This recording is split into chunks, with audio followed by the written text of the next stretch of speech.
ঢকুৱাখানা পৌৰসভাত মুখ্যমন্ত্ৰী মহিলা উদ্যমিতা অভিযান নগৰীয়া আঁচনিৰ প্ৰপত্ৰ বিতৰণৰ শুভাৰম্ভ বিধায়ক নৱদলেৰ। মুখ্যমন্ত্ৰী মহিলা উদ্যমিতা অভিযান নগৰীয়াৰ অংশ হিচাপে আজি ঢকুৱাখানা পৌৰসভাৰ অন্তৰ্গত 10টাকৈ ৱাৰ্ডৰ 2000 গৰাকী মহিলা উদ্যোগীৰ মাজত প্ৰপত্ৰ বিতৰণৰ শুভাৰম্ভ কৰে 77 নং ঢকুৱাখানা বিধানসভা সমষ্টিৰ বিধায়ক নৱকুমাৰ দলে।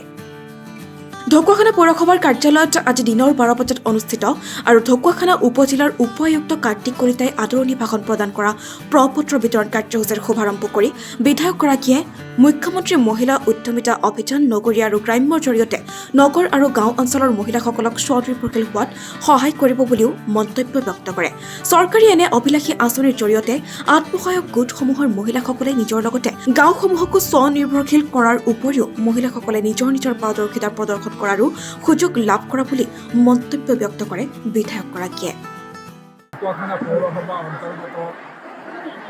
মাননীয় মুখ্যমন্ত্ৰী মহিলা উদ্যমিতা অভিযান আঁচনিখনৰ প্ৰপত্ৰ বিতৰণৰ কাৰ্যসূচী ৰূপায়ণ কৰা হৈছে আৰু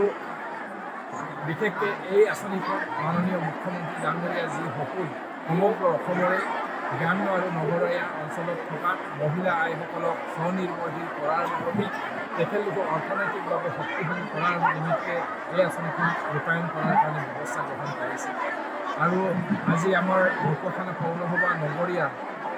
অন্তৰ্গত এই আঁচনিৰ জৰিয়তে প্ৰায় 2000 গৰাকী মহিলাই উপকৃত হ'ব আৰু আশা ৰাখিছোঁ এই আঁচনিৰ জৰিয়তে সমগ্ৰ অসমৰ লগতে আমাৰ ঢকুৱাখানাবাসী আমাৰ আই মাতৃসকলে নিশ্চিতভাৱে আমাৰ নিজে স্বনিৰ্ভৰশীল হোৱাৰ লগতে আমাৰ গ্ৰাম্য অৰ্থনীতি টনকিয়াল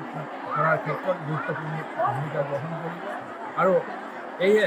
আপোনালোকে সকলোৱে দেখিছে যে বিশেষকৈ আমাৰ আত্মসহায়ক গোটৰ মহিলাসকলে আজি কি ধৰণে গাঁওখনক স্বনিৰ্ভৰশীল কৰাৰ লগতে নিজৰ পাৰদৰ্শিতা প্ৰদৰ্শনৰ জৰিয়তে খেতি বাতি বোৱা কটা বিভিন্ন ফাৰ্মিঙৰ জৰিয়তে স্বনিৰ্ভৰশীল হোৱাৰ উদাহৰণ আপোনালোকে দেখিবলৈ পাইছে আৰু আশা ৰাখিছোঁ এয়াই আমাৰ অসমৰ অৰ্থনৈতিক বুনিয়াদ